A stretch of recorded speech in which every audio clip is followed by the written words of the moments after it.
Master, doesn't science disprove the Bible? Isn't Genesis just a fairy tale? Is God for real? Did he really create everything in 6 literal days? Didn't God just use the Big Bang? Why is there death and suffering? Do you really believe the Bible? Didn't man evolve from apes? For answers to these questions and more, stand by for Believing the Bible. Welcome to Believing the Bible. This is Scott Lane with Dr. Carl Williams and our producer Ed Salzadell, all directors at the San Antonio Bible-Based Science Association. We are here to reassure you that you can believe the Bible from the very first verse. In the news recently, with drones wandering around over New Jersey and California and other places, and with the testimony that this year has been heard in Congress, there's a lot of chatter, there's a lot of discussion, there's a lot of wondering about UFOs, which they now call UAPs, Unidentified Anomalous Phenomenon. I kind of find that interesting that they've renamed it. They say they had to do that because UFOs had become stigmatized, that they're even worried about wokeness of a good UFO. So, well, there's even more than that. They changed it to anomalous phenomenon rather than aerial. It was unidentified aerial phenomenon for a short period of time, but they changed it to anomalous because now they're seeing things under the water.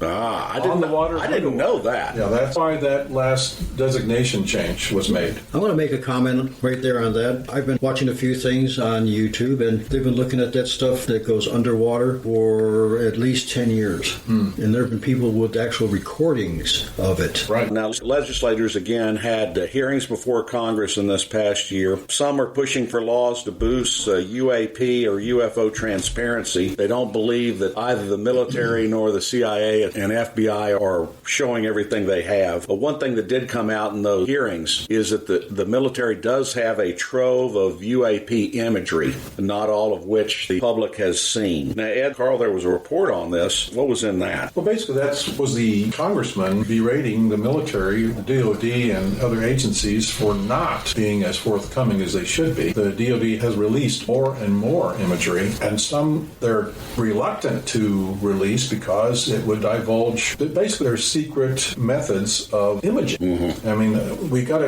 admit that there are some secrets that the military should keep in order to better protect the country. If all the military secrets were released, it would decrease our overall protection by the military. So I can understand some of that. But there's rumors that not only have they kept some of the imagery away from it, but also that there have been downed vehicles, craft, and perhaps even bodies that have been sequestered and examined without release to the public. Now, that was charged in the hearings, but a positive answer from the witnesses did not come forth for that. Correct. So that's one of those things where we had 2 prior presidents. President Jimmy Carter, when he was running for president, actually made the statement that he was a witness to a UFO. He was certain that it was something of an extraterrestrial origin because it was like nothing he had ever seen on Earth. And he promised that if anything was being hidden by the government, that when he got into office, he would release it to the public. Same for Ronnie Reagan. I don't know if Ronnie Reagan made that statement publicly or not. He may have. But then Bill Clinton was questioned by Jimmy Fallon on one of the late night shows and also made a similar claim. He says, if there was any that the government had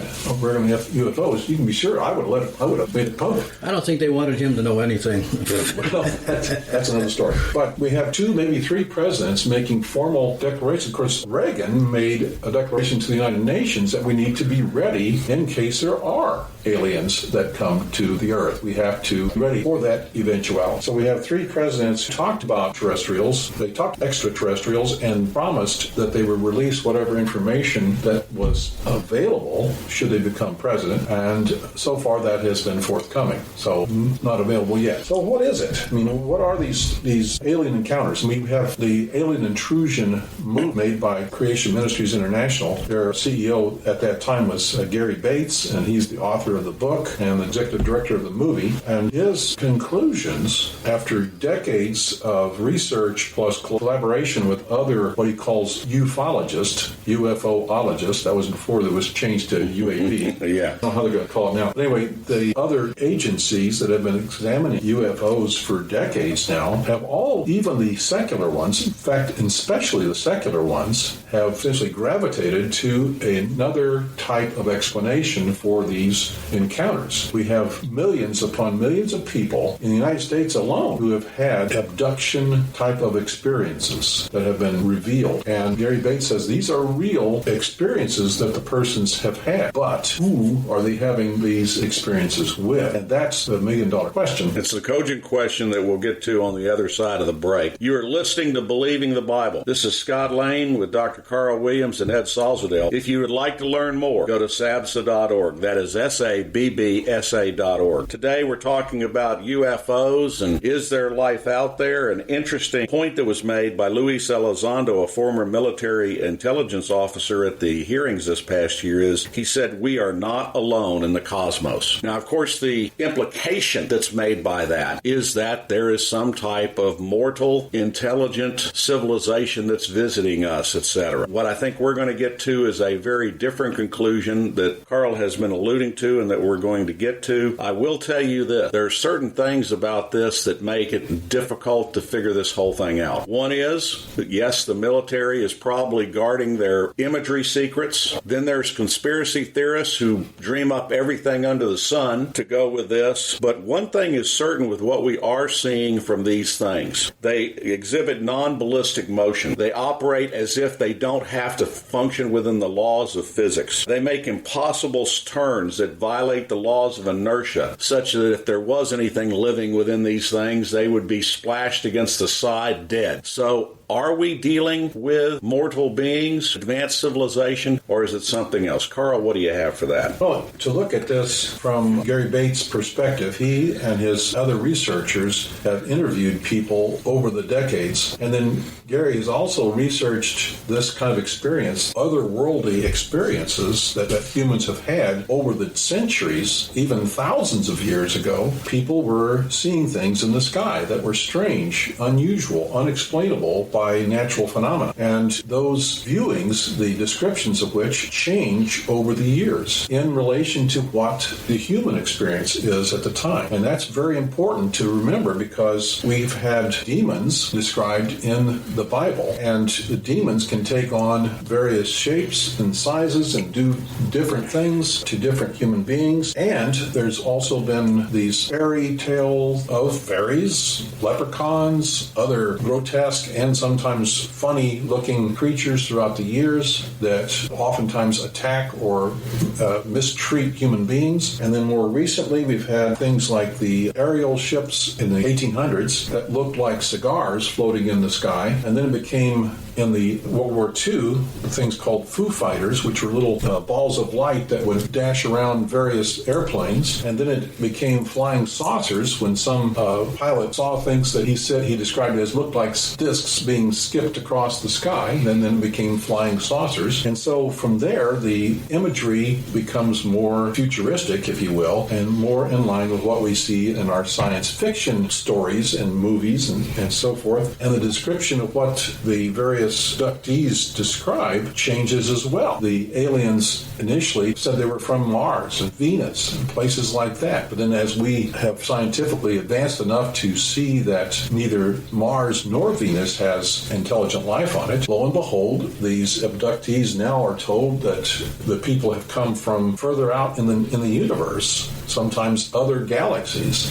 So hundreds of millions of light years away have been traveled by these creatures who come to tell us that, yeah, Jesus was real, but he was just a man. And oh, by the way, he's not the only way to God. And so various religious aspects of these abductions are becoming more apparent. And lo and behold, when someone says the name of Jesus in the presence of these otherworldly creatures, they suddenly disappear. They don't like being led to Jesus at all. They don't want to talk about Jesus as someone who could help. So Gary Bates' movie, The Alien Intrusion, which you can access through alienintrusion.com, you can see the parts of the movie. You can actually download it if you want to. It has a lot of information that I can't get into in this short period of time, but shows that when abductees use the name of Jesus, they are released from the bondage experience. The question is it alien from like Mr. Spock or Yoda, or is it some sort of demon? And I would guess I would suppose it is more of a demonic, supernatural phenomenon rather than a extraterrestrial phenomenon. We are told in the Bible that there are principalities and that there are powers of demons in the world. We are also told in Isaiah 45:18, God created the heavens and the earth and put everything in its place. He made the world to be lived in, not to be a place of empty chaos. We are being visited, but I don't believe we are being visited by mortals. We are being visited by beings from a spiritual realm, and that answers a lot of questions. We recommend that you check out Terry Reed's book on his website at Why Should You Believe. You can get access to a whole range of Dr. Carl Williams' books on Christian historical fiction on Amazon.com. And we also recommend Scott Lane's new book, What If God Wrote the Bible, which is available on Amazon, Barnes & Noble, and everywhere else.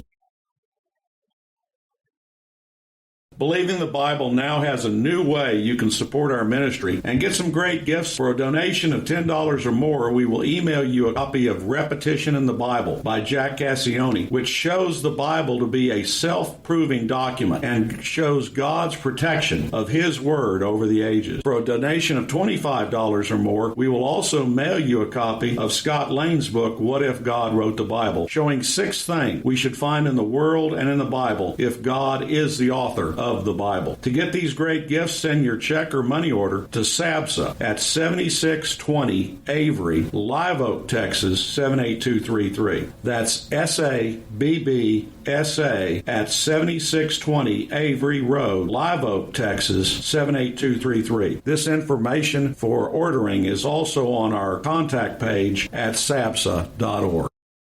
Information for creation events in our area are on our website's calendar page. For more information or to schedule a presentation, go to sabsa.org or call 210-599-7240. When you go to our website, you can click on a link to our newsletter. Our website has a link for contact information on which you can order our newsletter to be emailed to you, or you can call us. Also go to whyshouldyoubelieve.com. That is Terry's website containing articles looking at current day issues from a biblical perspective. SABSA meets the second Tuesday of each month at 7 p.m. We are now meeting at Faith Lutheran Church just south of the corner of Jones Maltzberger and Thousand Oaks. There you will find biblical apologetics and creation science teaching found nowhere else in Bexar County, as well as the availability of books and videos on these important subjects. If you missed any part of this show, you can listen to the show anytime by going to the AM 630 KSLR, the Word in South Texas website. Click on KSLR Podcast, scroll down until you find Believing the Bible. Please join us again next Saturday